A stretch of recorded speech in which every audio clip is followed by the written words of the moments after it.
Fala pessoal que acompanha o canal, tudo bem com vocês? Meu nome é Wallace, sejam bem-vindos a mais um vídeo de análise do índice do dólar. Hoje, dia 2 de março, um pregão marcado por uma alta volatilidade, a gente vai ver esses movimentos que tivemos aqui no gráfico. Bom, se você está chegando agora e ainda não se inscreveu no canal, clique no inscreva-se, ative o sininho e também deixe um gostei neste vídeo. Isso é muito importante para o YouTube entender que é um conteúdo relevante. Vocês estão vendo minha gata ali, ó? Minha gata está dando trabalho, ela está no cio. Enfim, então tivemos hoje um dia de alta volatilidade. Vou deixar aí também o endereço do meu Instagram. Então estou compartilhando alguns estudos, algumas entradas que eu particularmente faço durante a movimentação do índice, tá? Especificamente do índice, não tenho operado dólar, mas vou comentar aqui para os operadores de dólar. Vou compartilhar aqui minha tela com vocês para essa análise não ficar muito extensa. Deixa eu aumentar um pouquinho aqui para vocês me enxergarem melhor aí. Amplificar aqui um pouco a tela. Muito bem, então hoje tivemos um dia que caímos 2.800 pontos e subimos uma alta aí de quase 5.000 pontos, tá? Se for pegar aqui da mínima até a máxima de hoje, subimos mais de 5.000 pontos. É um tanto incomum a gente ver essa situação aqui no mercado, né? Muito bem, então aqui na abertura, deixa eu voltar aqui o gráfico que eu gosto de analisar aqui na tela cega. Antigamente eu não analisava, mas eu percebi que o pessoal ele consegue entender melhor o raciocínio do que a gente tem que enxergar enquanto a gente está operando. É importante no começo do dia a gente identificar a região que o preço está abrindo. Então a gente percebe que aqui temos um suporte, ó. Podíamos imaginar o que? Se o preço sentisse aqui, fizesse aqui um fundo mais alto do que o fundo anterior, que ele ia começar um movimento de alta para testar o que? Essas máximas aqui, ó. Mas não aconteceu.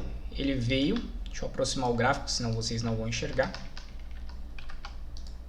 Fez uma barra de força, tivemos um movimento de queda muito expressivo no dia anterior e aí começou a perder essa região aqui de suporte. Para mostrar o que? Força compradora, precisávamos ter retornado aqui para cima, testado por cima e aí pensar em compras. Caso contrário, a gente poderia somente pensar em vendas. E como que a gente vai se posicionar quando temos um movimento assim muito forte de queda, como esses daqui, ó? Então a gente observa o comportamento do preço, ele está fazendo o que? Pequenas retrações. Então aqui ele fez uma pequena retração, daqui até aqui temos uma pequena retração, aqui praticamente ele fez a mesma retração novamente. Então a gente vai esperar algum comportamento parecido com esses comportamentos anteriores. Fizemos uma barra compradora, né? Mas aí está bem afastado da média móvel de 8 períodos, enfim. Só que se ele perde a mínima, ele aciona nova entrada dos vendedores. Percebam que a gente não tinha força nenhuma compradora, apesar de ter um leve volume comprador, a gente precisava ter deixado uma barra mais expressiva e ter o que? Rompido essa máxima, tá? Ter rompido essa máxima para acreditar num teste aqui, na região do suporte, e nova entrada de venda se demonstrasse força vendedora. O que aconteceu? O preço ele perdeu a mínima. Então, para um trader mais agressivo, eu não peguei essa entrada, tá?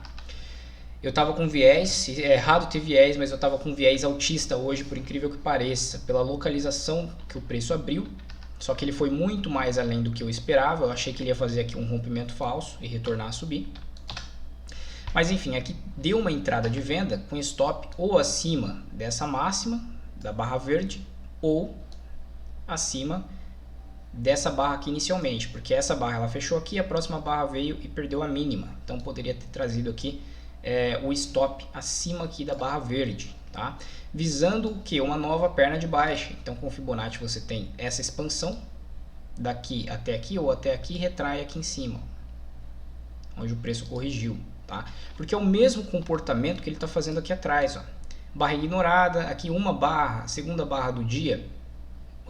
Vamos considerar uma correção de 2 barras, nova entrada de venda. Aqui, claro, que você não vai vender em cima de uma região de suporte, mas aqui já está liberada uma entrada um pouco mais agressiva para venda, para pegar um movimento de bandeira. O Brooks chama isso daqui de um movimento de bandeira de uma única barra, para avisar o que? A região de 100%.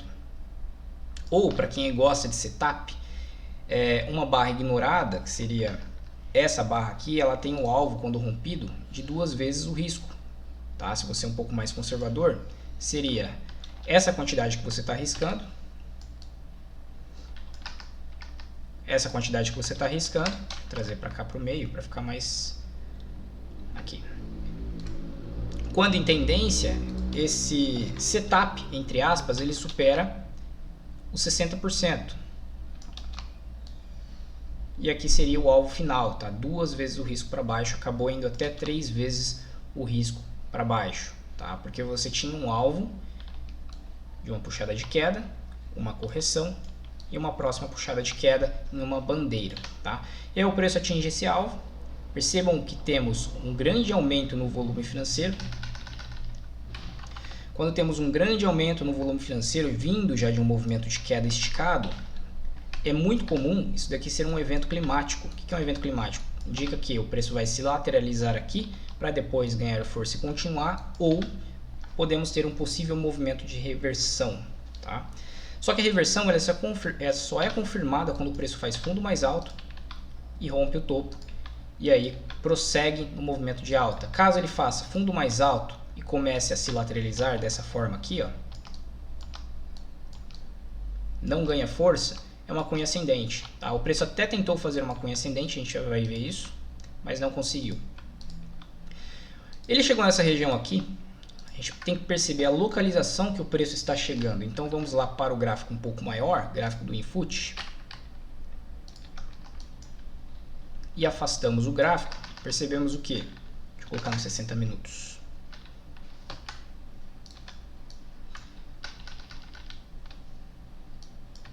A gente percebe aqui, temos um canal, não é mesmo? Ó, uma linha de tendência aqui, conectando com esse topo, e uma linha conectando com esses fundos. Percebam que temos uma dimensão de força que vem daqui até aqui, uma dimensão de força que vem daqui até o fundo do canal. E na linha de retorno, é muito arriscado a gente procurar por operações de venda. Então quando a gente faz um movimento de alta, uma retração, marca um fundo mais alto, a gente pode procurar por entradas de compra, porque possivelmente a gente vai fazer uma retração um pouco mais significante desse movimento aqui de queda. Claro que a gente não ia esperar aqui um retorno em V, tá? Talvez aí pelas altas do banco, algum fator notícia que animou o setor bancário, fez com que o índice puxasse até esse topo principal aqui anterior.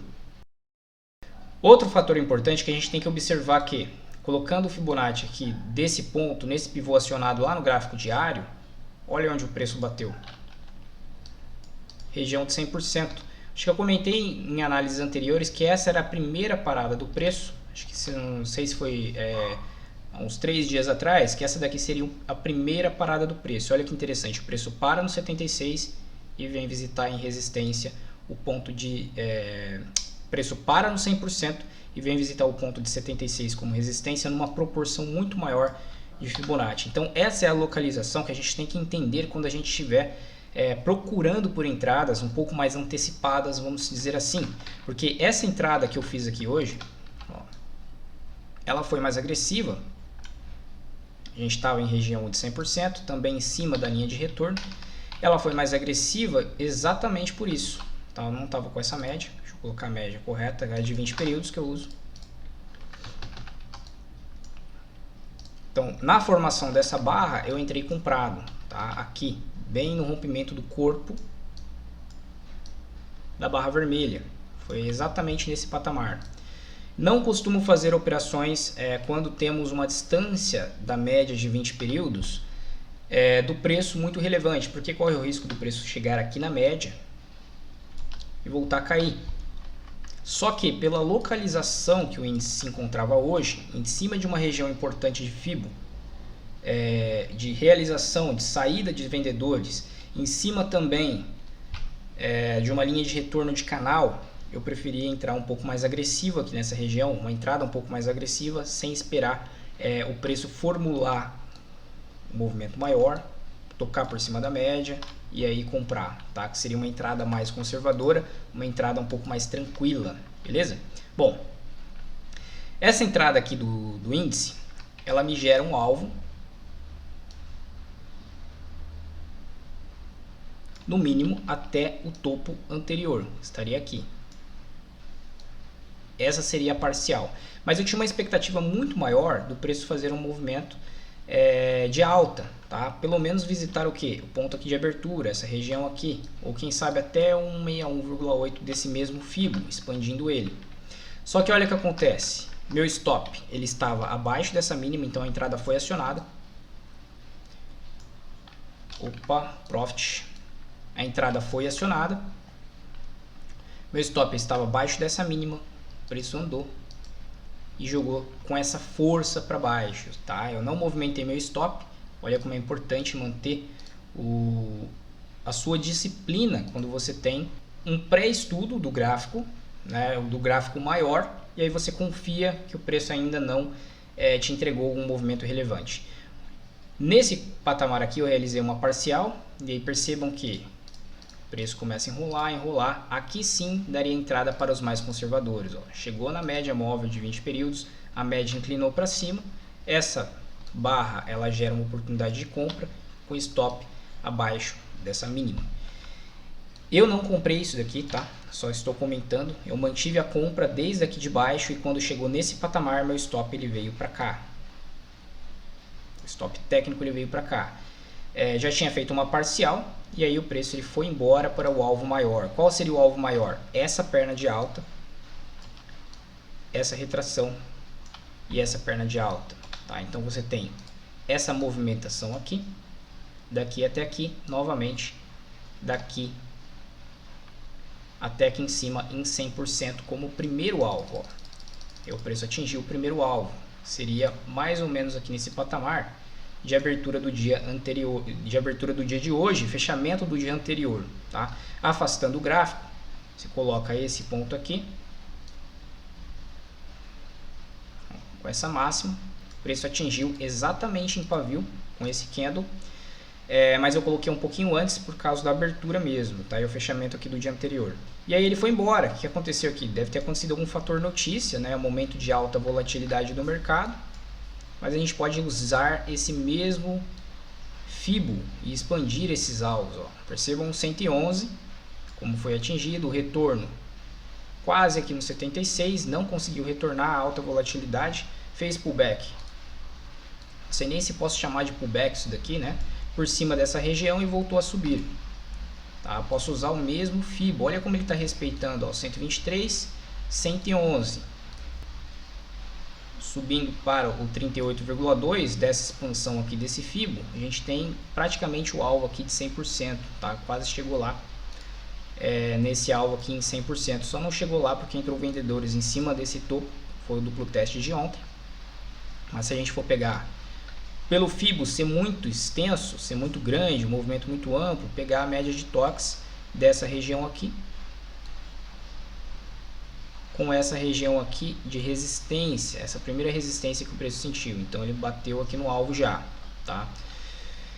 Então foi isso, o pregão ainda não se encerrou, falta 1 hora para encerramento desse pregão, mas eu acredito que já deu no que tinha que dar. O índice hoje provavelmente fecha em regiões de máxima. Vou colocar aqui no gráfico diário, olha essa retomada na alta, pessoal, que incrível, né? Alto volume financeiro, não sei se isso daqui vai se confirmar, tá? Não sei, não saberia dizer se isso daqui vai levar um movimento até, por exemplo, o toque da média de 20 períodos para voltar a cair e depois testar essa região. A gente ainda tem alvo para baixo, mas o mercado não é obrigado a completar nada, tá? Ele já completou um alvo, que foi o alvo que a gente tinha comentado em análises anteriores, que seria 161,8, tá? Vou colocar ativar o magnético aqui e colocar aqui para vocês verem, ó. 161 atingido, tá? É a mesma coisa, para quem tem dúvidas em relação a FIBO, é a mesma coisa de eu expandir esse FIBO para cá, mas aí eu vou visar o 100%, tá?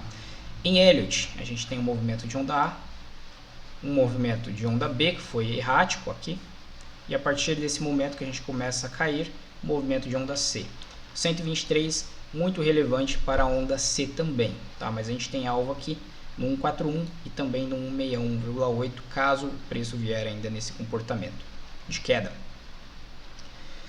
Beleza, pessoal? Deixa eu ir lá para o dólar. Não operei dólar hoje, mas eu vou comentar um pouco aqui da movimentação com vocês. O dólar está muito bonito no gráfico diário, Tá? Fizemos o rompimento desse triângulo, mas ele chegou numa região importante hoje, ó, semanal. Temos essa linha de tendência, tentando fazer o rompimento dessa linha de tendência, tá? Até fez o rompimento. Não sei se vai ser relevante essa linha de tendência para o dólar. Seria conectando todos esses topos aqui, ó. Não sei se o dólar vai sentir aqui um pouco, voltar a cair. No gráfico diário, linha de tendência, análise técnica no geral é uma forma de você identificar onde você está, que momento de gráfico você está, mas é uma análise um pouco mais subjetiva. Você tem que ter um pouco de bom senso, como o Martin J. Pring fala, não é uma ciência exata, mais para uma arte, tá? Então lá no gráfico de 10 minutos, que é o gráfico que eu gosto de operar, depois desse movimento de alta, abrimos aqui em gap de alta, nada a se fazer, o movimento já esticado, e ele começa a corrigir lateralmente. Temos bastante lateralização aqui, marcado por essa máxima, então a gente marca essa região e marca essa região aqui. Ele está dentro de um range, aqui ele faz o rompimento, a gente aguarda esse teste por cima, aí ele gera uma entrada nessa barra verde, tá? Só que ele não vai muito longe. Então se você pegou uma compra no rompimento dessa barra, que seria a melhor entrada do dia, apesar de não ter tido volume, o dólar caminhou 1, 2, 3 e depois deixou uma forte barra de venda com alto volume vendedor, né? Então se você está posicionado aqui, já era para pensar em sair, tá? Caso você é teimoso, ainda permaneceu no dólar ainda, comprou ainda aqui, por exemplo, com stop nessa mínima, quando o preço faz essa movimentação e começa a marcar mínimas mais baixas, aí é para zerar o trade, tá? O dólar não vai testar a máxima de novo, porque ele já estava entrando pressão vendedora. Olha essa barra aqui, fecha próximo à mínima, essas barras aqui, ó, com bastante pavio superior, indicando pressão de venda. Aí essa barra aqui chama novos vendedores, tá? Essa barra chama novos vendedores. A próxima barra, que seria uma barra interna, essa barra verde, perdendo a mínima dela, também aciona uma entrada de venda, porque ele já fez um movimento de queda, tentou subir, não conseguiu. Temos a média móvel de 20 como uma linha de tendência dinâmica, e aqui ele começa a armar um pivô de queda, e aí o dólar foi nessa pancada para baixo, entrou em leilão, tá?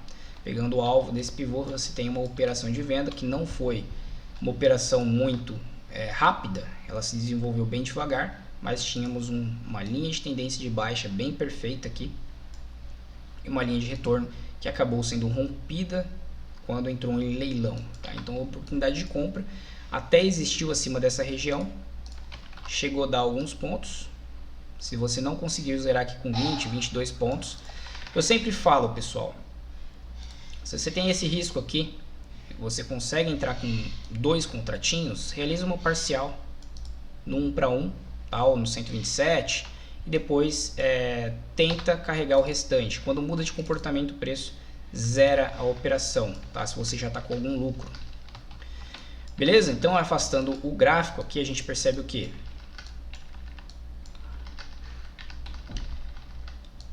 Essa puxada aqui do dólar, muito possivelmente foi uma onda 1 bem maior, tá? Essa daqui. Uma onda 2. Uma onda 1 dá 3, 2 dá 3, 3 dá 3, 4 dá 3, 5 dá 3. Talvez finalizamos uma onda 3 bem grande. Talvez a gente fique aqui num comportamento de onda 4. Para depois tentar fazer uma onda 5, fabricar uma onda 5 para cima num Elliott maior, tá? Essa é a visão que eu tenho aqui por enquanto do dólar em relação a Elliott. Elliott eu tenho mais como um contexto de localização do que como uma entrada propriamente dita. Claro, que nem hoje a gente vê aqui no índice, essa entrada sendo formulada, a gente tem uma expectativa do preço fazer uma onda 3. Você coloca aqui inclusive no Joy de Napoli, por exemplo, foi acionado, olha só, tivemos uma entrada, um movimento que corta a média de 3 períodos deslocada em 3, fizemos um fundo e fizemos uma entrada, um fechamento acima dela. Então essa barra ela aciona o stop abaixo dessa mínima. O alvo é o que? 161,8 desse movimento aqui de alta. Se a gente for calcular isso daqui, dessa mínima em expansão, retrai aqui na contração, 161,8 está aqui, foi o alvo dessa operação, tá? com esse risco aqui, um alvo bem longo aqui no fechamento do dia. Então, às vezes você pode usar um contexto do preço, onde está a localização, para ter um contexto em Elliott e ainda usar um setup, entre aspas, para te ajudar a definir esses alvos do preço. Mas nada mais é do que onda 1, onda 2, onda 3 muito maior, onda 4 e onda 5 de Elliott. Isso daqui foi incrível, pessoal. Olha só essa barra que faz o stop do pessoal que está ainda acreditando na venda, né? Isso aqui é onda 3 de livro, beleza? Deixa eu voltar aqui para vocês. Espero que vocês tenham gostado, aproveitado aqui bastante para estudar comigo. Vejam e revejam esses conceitos antes de estar aplicando no gráfico, tá? Tudo que eu falar aqui para vocês, testem. Voltem o gráfico lá atrás e aí testem. Não só eu, mas como qualquer pessoa que passar para vocês algum conhecimento, testem para ver se serve ou não para vocês, tá? Façam backtests, veem se funciona, tá? Isso é muito importante para vocês terem desenvolverem uma visão independente do mercado. Beleza? Então, um grande abraço a todos, desejo a todos um excelente restinho de semana e até a próxima.